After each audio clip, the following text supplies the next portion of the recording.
কি হবে। সে মনে করল হয়তো বাঘ তাকে খেয়ে নেবে, কিন্তু না, বাঘটি আল্লাহর হুকুমে আবারও তার জবান খুলে গেল।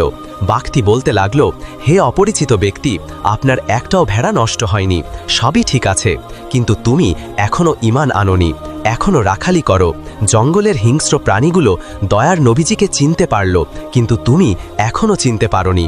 এখনও সময় আছে, যাও, দোজাহানের বাদশাহ রহমতুল্লিল আলামিন মোহাম্মদ সাল্লাল্লাহু আলাইহি ওয়াসাল্লামের কাছে যাও, কলেমা পড়ে মুসলমান হয়ে নাও। আমি জঙ্গলের বাঘ, কথা দিলাম তোমার একটাও ভেড়া খাবা তো দূরের কথা, তাদেরকে স্পর্শ করব না। তুমি না আসা পর্যন্ত আমি তাদেরকে পাহারা দিয়ে রাখব। বাঘের মুখে এমন কথা শুনে সেই রাখাল হতবাক হয়ে গেল।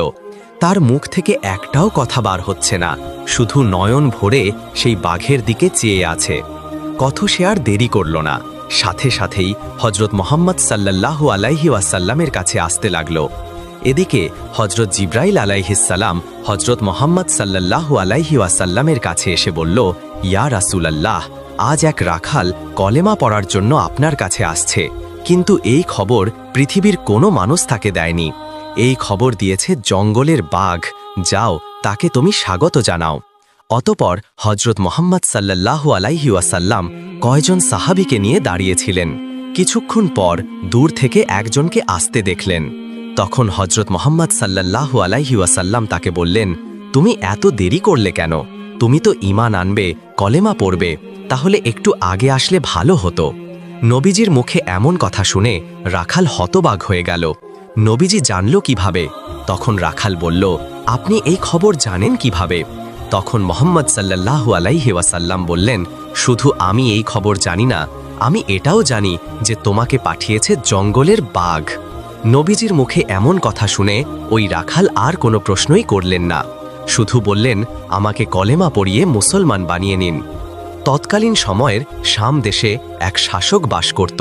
সে ছিল প্রভাবশালী অধিপতি। তার নামটা এতটাই বিখ্যাত ছিল যে ছোট্ট শিশু থেকে শুরু করে বৃদ্ধ পর্যন্ত সবাই তাকে এক নামে চিনত। তার সম্পদের অভাব ছিল না, শত দাস দাসী ছিল, আর ছিল উট ও ঘোড়া। তার একটি মাত্র কন্যা ছিল, সে ছিল অতুলনীয় সুন্দরী, প্রখর বুদ্ধিমতী। তিনি যা চাইতেন মুহূর্তেই তা এনে দেওয়া হতো। ব্যয়বহুল্য অলঙ্কার, দামি পোশাক, রাজপ্রাসাদের চাকচিক্য সবাই তার পায়ের নিচে ছিল। তবুও কোথাও যেন ছিল এক অদৃশ্য শূন্যতা। রাতের আধারে কখনো একা বসে থাকতেন জানালার পাশে, নীরবে ভাবতেন, আমি কি সত্যিই সুখী? সব কিছু আছে আমার, তবু কেন যেন কিছুই নেই। একদিন সেই শূন্যতাই তাকে নিয়ে গেল আলোর পথে। একদিন এক বুজুর্গ ফকির তাদের রাজপ্রাসাদে আসলেন। রাজকন্যা নিজে হাতে ওই ফকিরকে কিছু খেতে দিলেন।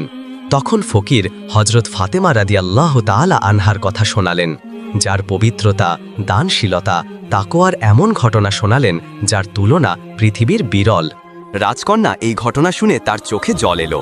তিনি অবাক হয়ে জিজ্ঞাসা করলেন, আচ্ছা ফকির সাহেব, একজন নারী যার কাছে কিছুই ছিল না, কিন্তু তিনি কিভাবে মানুষের হৃদয়ে এমন জায়গা করে নিয়েছে? কিভাবে তিনি নারীদের সর্দার, ঋণী হয়েছেন?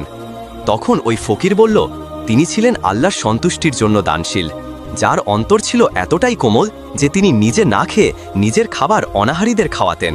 তিনি ছিলেন মানবতার এক উজ্জ্বল প্রদীপ। কথা বলার পর ফকির সাহেব সেখান থেকে বিদায় নিলেন। অতপর রাজকন্যা নিজের কক্ষে বসে আছে, মনে মনে চিন্তা করল হজরত ফাতেমা রাদিয়াল্লাহু তাআলা আনহার এই গুণ গরিমা, মহত্ব, চরিত্রের আদেশের কথা। তখন তার মনে প্রবল ইচ্ছা হলো একটি বারের জন্য ফাতেমা রাদিয়াল্লাহু তাআলা আনহাকে স্বচক্ষে দেখার। পরের দিন সকালবেলা রাজকন্যা তার পিতাকে বললেন, আব্বাজান, আমি একটি বারের জন্য মদিনায় যেতে চাই। রাসূলের কন্যা হজরত ফাতেমা রাদিয়াল্লাহু তাআলা আনহাকে স্বচক্ষে দেখতে চাই। যেই ভাবা সেই কাজ। পিতার নিকট অনুমতি নিয়ে প্রচুর উপঢৌকন আর দাসদাসী সহ মদিনার উদ্দেশ্যে রওনা হলো। রাজকন্যা ভেবেছিল বহু মূল্যবান উপঢৌকন আর দাসদাসী উপস্থিত হয়ে সে হজরত ফাতেমা রাদিয়াল্লাহু তাআলা আনহাকে ঘাবড়ে দেবে, বিমোহিত করবে। তার মনে একটাই প্রশ্ন ঘুষাখা ছিল, এই মহিষী নারীর পবিত্রতা আমি শুধু শুনেছি, আজ আমি নিজ চোখে দেখব। কিন্তু যা তিনি দেখলেন তা তার কল্পনার থেকেও অনেক বেশি। যখন সে হজরত ফাতেমা রাদিয়াল্লাহু তাআলা আনহার নিকট পৌঁছালো, সে দেখল তিনি উপঢৌকনগুলো এমনভাবে গ্রহণ করলেন যেন সেগুলো দুনিয়ার কিছুই নয়। বেশিরভাগ মূল্যবান জিনিস একপাশে সরিয়ে রাখলেন এবং নিজ হাতে মেহমানদের আপ্যায়নের ব্যবস্থা করলেন।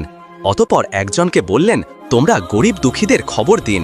অতপর যখন গরিব দুঃখিনী হজরত ফাতেমা রাদিয়াল্লাহু তাআলা আনহার কাছে এলো, তখন নিজ হাতে খাদ্যদ্রব্য, বস্ত্র ইত্যাদি জিনিসগুলো তাদের মধ্যে বিলিয়ে দিলেন এবং মূল্যবান হীরা, জোহরাত, মানিক বাইতুল মালে জমা দিয়ে দিলেন।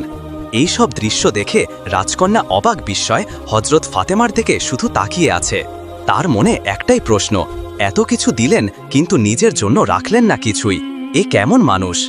এটা দেখে হজরত ফাতেমা রাদিয়াল্লাহু তাআলা আনহা শান্ত কণ্ঠে বললেন,